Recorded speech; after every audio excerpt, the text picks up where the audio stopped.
Assalamualaikum. Hello everyone. I am Nika from Nika Special. புன்னகை பூக்கள் மலரட்டும். இன்னைக்கு நம்ம சேனல்ல என்ன வீடியோ பார்க்க போறோம்னா ஒரு vlog தான் பார்க்க போறோம். அதோட சூப்பரான லஞ்ச் ரெசிபியும் ஷேர் பண்ணிருக்கேன். சோ வீடியோ ஸ்கிப் பண்ணாம முழுமையா பாருங்க. வீடியோக்குள்ள போறதுக்கு முன்னாடி நம்ம சேனலை தான் ஃபர்ஸ்ட் டைம் பார்க்கறீங்கனா லைக் பண்ணுங்க, ஷேர் பண்ணுங்க, கமெண்ட் பண்ணுங்க, Subscribe பண்ணிக்கோங்க. அப்படியே பக்கத்துல உள்ள பெல் ஐகானை கிளிக் பண்ணிக்கோங்க. வாங்க வீடியோக்குள்ள போகலாம்.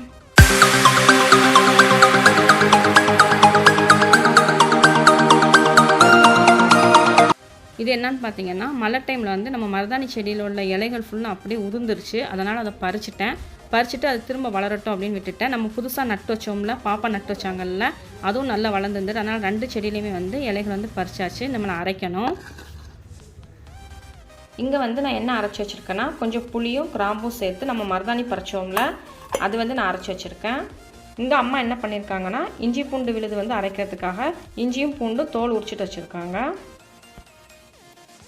இப்போ மருதாணி அரைச்சி கையில் வச்சாச்சு. நம்ம என்ன தான் டிசைனாக மருதாணி போட்டாலும் இந்த மாதிரி ஃப்ரெஷ்ஷாக அரைச்சி கையில் பொட்டு வச்சு போடும்போது இன்னும் சூப்பராக இருக்கும். யாருக்கெல்லாம் இந்த மாதிரி போட பிடிக்கும்னு கண்டிப்பாக கமெண்ட் பண்ணுங்கள்.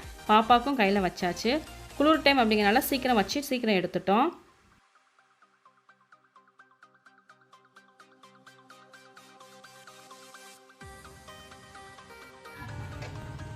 அப்புறம் பார்த்தீங்கன்னா இந்த ரோஜா பூ வந்து ஆல்ரெடி ஒரு விளாக்ல காட்டியிருப்பேன். ஆப்பிள் ரோஜா இது வந்து சரியாக வளராமல் இருந்தது. ஆனால் இப்போ சூப்பராக வளர்ந்து வந்துருச்சு. பார்க்குறதுக்கே அழகாக இருக்குது. நல்லா மொட்டு விட்டு சூப்பராக வளர்ந்துருச்சு.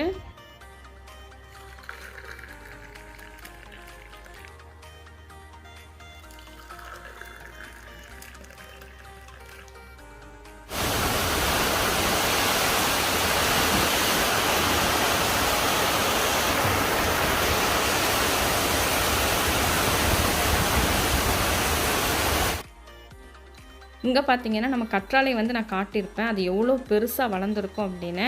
இது வந்து மலையில் வந்து அப்படியே சரிஞ்சிருச்சு. அதனால் அம்மா என்ன பண்ணாங்கன்னா கட் பண்ணிட்டாங்க.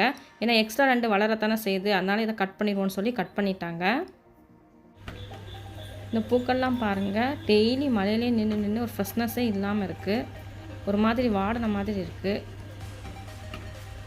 இன்றைக்கி காலையிலே வந்து கேசரி பண்ணிட்டேன். எதனால் அப்படின்னா பாப்பாவுக்கு வந்து தொடர்ந்து 5 நாளாக ஸ்கூல் லீவு. இந்த மழை வந்ததுனால ஸ்கூல் வந்து லீவ் விட்டுருந்தாங்க. அவங்களும் டெய்லி வந்து கேசரி பண்ணி கொடுங்கம்மா அப்படின்னு சொல்லி கேட்டாங்க. ஆனால் அவங்களுக்கு ஃபீவர் இருந்ததுனால நான் எதுவும் செஞ்சு கொடுக்கல. இப்போ அல்ஹம்துலில்லாஹ் நல்லா இருக்காங்க. ஸோ அவங்களுக்காக இன்றைக்கி காலையிலே வந்து தோசையோடு சேர்த்து கேசரி வச்சு கொடுப்போன்னு சர்ப்ரைஸாக பண்ணி வச்சுருக்கேன். ஆனால் அவங்க நல்லா தூங்கிட்டு இருக்காங்க. இந்த கேசரி இப்போ நான் எடுத்து காட்டுறேன், பாருங்கள் எப்படி இருக்குன்னு. இப்படி எடுத்தோம்னா அப்படி திருப்ப வந்து போடும்போது நல்ல பால் மாதிரி விழணும். இந்த மாதிரி இந்த பதத்துக்கு இருக்கணும். நம்ம ஐஸ்கிரீம் எடுத்தோம்னா அந்த பால் மாதிரி விழும்ல, அந்த பதத்துக்கு இருக்கணும். இந்த ரவா கேசரி ஆல்ரெடி நம்ம சேனலில் அப்லோட் பண்ணியிருக்கேன். வேணும்னா அதனோட லிங்க் வந்து டிஸ்கிரிப்ஷன் பாக்ஸில் கொடுக்க, செக் பண்ணி பார்த்துக்கோங்க. இன்றைக்கி காலையில் பிரேக்ஃபாஸ்ட் என்னன்னு பார்த்தீங்கன்னா நல்ல மொறுன்னு தோசை, அப்புறம் நேற்றுள்ள குருமா குழம்பு கொஞ்சம் மிச்சம் இருந்தது அது, அப்புறம் வந்து நம்ம காலையிலே எம்மியாக நல்லா சாஃப்டாக பண்ண ரவா கேசரி. இதுதான் இன்றைக்கி பிரேக்ஃபாஸ்ட்.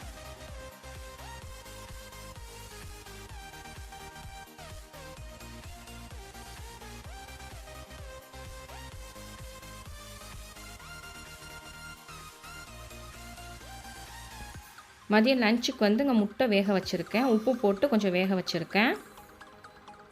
அடுத்து பார்த்திங்கன்னா பருப்பு சாதம் பண்ணுறதுக்கு, அதாவது காய்கறி போட்டு பருப்பு சாதம் பண்ணுறதுக்கு அரிசியும் பருப்பும் ஊற வச்சுருக்கேன். இந்த ரெசிபி ஆல்ரெடி நம்ம சேனலில் வந்து நான் அப்லோட் பண்ணியிருக்கேன்.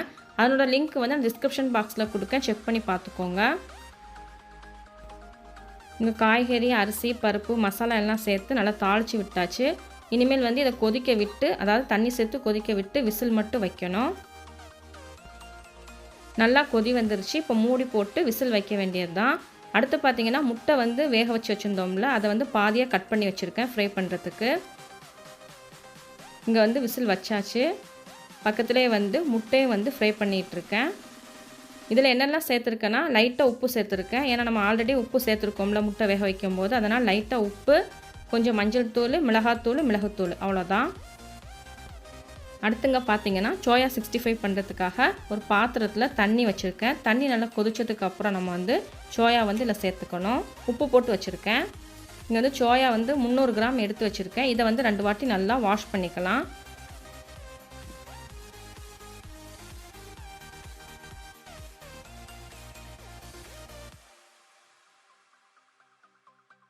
இப்போ நல்லா வாஷ் பண்ணி முடிச்சாச்சு.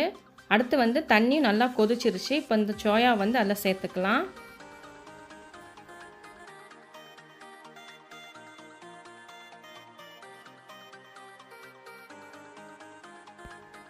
இப்போ சேர்த்ததுக்கப்புறம் நல்லா அழுத்தி விட்டு அந்த சுடுதண்ணியில் நல்லா அழுத்தி விட்டு ஒரு 10 நிமிஷத்துக்கு ஊற வச்சுருவோம். 10 நிமிஷத்துக்கு அப்புறம் நம்ம பார்க்கலாம். இங்கே நம்ம பருப்பு சாதமும் சூப்பராக ரெடி ஆகிடுச்சு. நான் ஓப்பன் பண்ணி காட்டுறேன் பாருங்கள். பார்க்கவே சூப்பராக இருக்குல்ல, டேஸ்ட்டும் சூப்பராக இருக்கும். ஃப்ரெண்ட்ஸ், சோயா வந்து நல்லா ஊறிடுச்சு. இப்போ நம்ம வந்து இந்த தண்ணியை வந்து வடிகட்டிட்டு பச்சை தண்ணி சேர்த்துக்கலாம். இப்போ நல்லா வடிகட்டியாச்சு. அடுத்து பச்சை தண்ணி எடுத்து வச்சுருக்கேன், அதில் சேர்த்துடலாம்.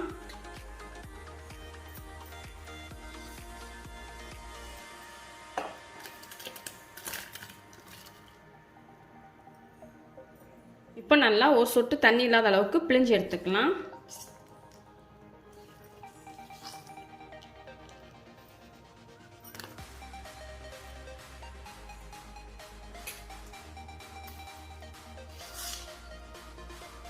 இந்த மாதிரி எல்லாத்தையும் பிழிஞ்சு எடுத்துட்டு உங்கள்கிட்ட காட்டுறேன். ஃப்ரெண்ட்ஸ், இப்போ தண்ணியெல்லாம் நல்லா பிழிஞ்சு எடுத்தாச்சு. இங்கே பாருங்கள், இந்த அளவுக்கு இருக்கணும், நல்லா ட்ரை ஆகி இருக்கணும். இப்போ வாங்க நம்ம மசாலா பொருட்களெல்லாம் சேர்த்துக்கலாம். இப்போ மசாலா பொருட்கள்லாம் சேர்த்துக்கலாம். நான் வந்து பெரிய பாத்திரமாக எடுத்திருக்கேன். ஏன்னா 300 கிராம் அளவுக்கு நம்ம சோயா எடுத்திருக்கோம். அது விரைய வைக்கிறதுக்கு நான் பெரிய பாத்திரமாக எடுத்திருக்கேன். நீங்கள் எடுத்திருக்க அளவை பொறுத்து நீங்கள் வந்து பாத்திரம் எடுத்துக்கோங்க. இப்போ 4 ஸ்பூன் கடலை மாவு சேர்த்துக்கலாம். அடுத்து வந்து 3 ஸ்பூன் அளவுக்கு அரிசி மாவு சேர்த்துக்கலாம். 1/4 ஸ்பூன் மஞ்சள் தூள் சேர்த்துக்கிறேன். 1 ஸ்பூன் மிளகாத்தூள் எடுத்திருக்கேன், அதை சேர்த்துக்கிறேன். நான் வந்து காஷ்மீரி மிளகாத்தூள் தான் எடுத்திருக்கேன். கண்டிப்பாக இது இருந்தால் இதையே சேர்த்துக்கோங்க. அப்போ தான் சோயா வந்து நல்ல கலராகவும் இருக்கும், காரம் அதிகம் இல்லாமல் இருக்கும். ஒருவேளை உங்கள்கிட்ட இல்லைன்னா பிரச்சனை இல்லை, ஆனால் இருந்தால் கண்டிப்பாக இதையே சேர்த்துக்கோங்க. 1 ஸ்பூன் மல்லித்தூள், 1/2 ஸ்பூன் கரம் மசாலா, 1/2 ஸ்பூன் மிளகுத்தூள், ஒரு 1/4 ஸ்பூன் அளவுக்கு பெருங்காயத்தூள் சேர்த்துக்கிறேன்.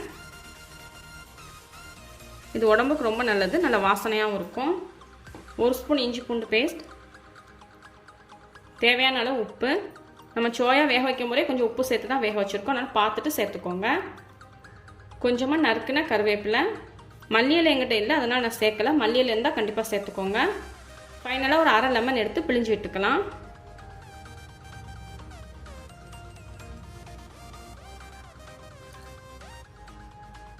இப்போ இந்த மசாலாவில் லைட்டாக தண்ணி விட்டு மிக்ஸ் பண்ணிக்குவோம். கொஞ்சமாக போதும், தேவைன்னா சேர்த்துக்கலாம்.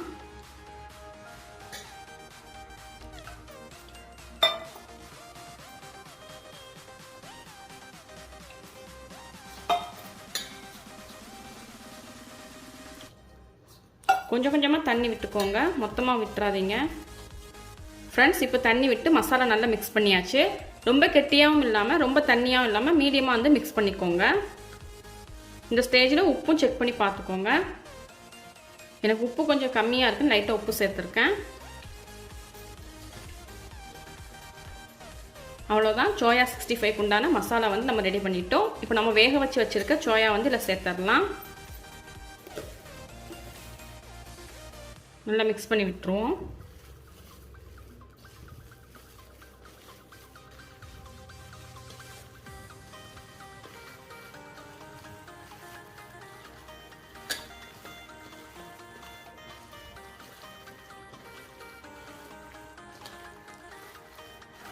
ஃப்ரெண்ட்ஸ், சோயாவில் வந்து நல்லா மசாலாலாம் மிக்ஸ் பண்ணி விட்டுட்டோம். இது ஒரு 10 நிமிஷத்துக்கு ஊறட்டும். 10 நிமிஷத்துக்கு அப்புறம் நம்ம பொரிச்சு எடுத்துக்கலாம். இப்போ ஒரு 10 நிமிஷம் ஆகிடுச்சு. சோயா பார்க்குறதுக்கே மசாலா நல்லா ஊறி சூப்பராக இருக்குல்ல. இப்போ வாங்க நம்ம பொரிச்சு எடுத்துக்கலாம். இப்போ ஸ்டவ்வில் ஒரு கடாயை வச்சு அதில் எண்ணெய் விட்டுருக்கேன். எண்ணெய் நல்லா சூடு வரட்டும். எண்ணெய் நல்லா சூடு வந்துருச்சு. இப்போ சோயா வந்து சேர்த்துடலாம்.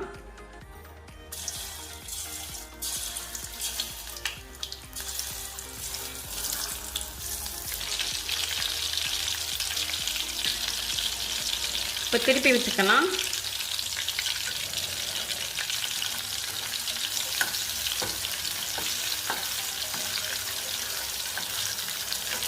மசாலா கீழே ஒட்டாமல் எவ்வளோ அழகாக திருப்ப வருதுன்னு பாருங்கள்.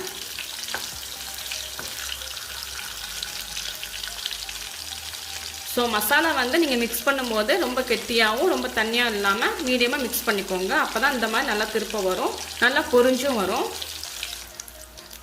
அதை விட முக்கியமான ஒன்று என்னன்னு சொல்லி பார்த்தீங்கன்னா, சோயாவில் வந்து தண்ணி சுத்தமாக இல்லாத அளவுக்கு நல்லா பிழிஞ்சு எடுத்துக்கோங்க.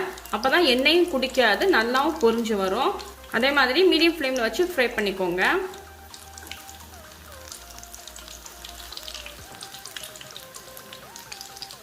இப்போ பாருங்கள், நல்ல ஒரு கோல்டன் கலர் வந்துருச்சு. நம்ம எடுத்துடலாம்.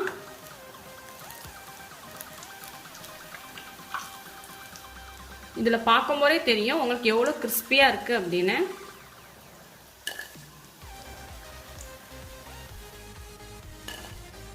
அடுத்து செகண்ட் பேட்ச் வந்து போட்டுக்கலாம்.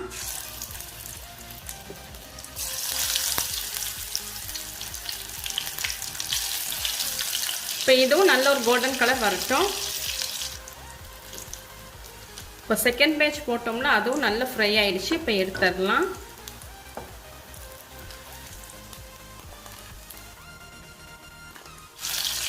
நான் மீதி உள்ள எல்லாத்தையும் பொரிச்சிட்டு உங்கள்கிட்ட காட்டுறேன்.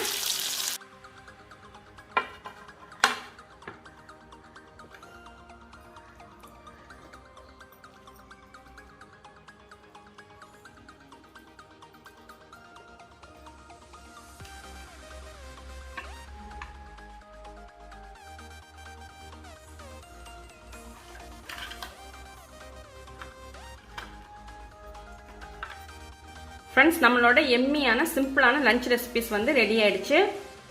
காய்கறி போட்ட பருப்பு சாதம், எக் ஃப்ரை, சோயா 65. கண்டிப்பாக இந்த லஞ்ச் ரெசிபிஸ் வந்து நீங்கள் ட்ரை பண்ணி பாருங்கள். இப்போ நான் சோயா 65 வந்து உங்கள்கிட்ட எடுத்து காட்டுறேன் எப்படி இருக்குன்னு.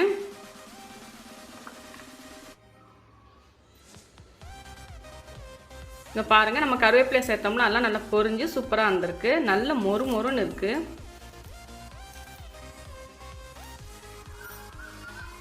இப்போ சாப்பிட்டு பார்ப்போம் எப்படி இருக்குன்னு.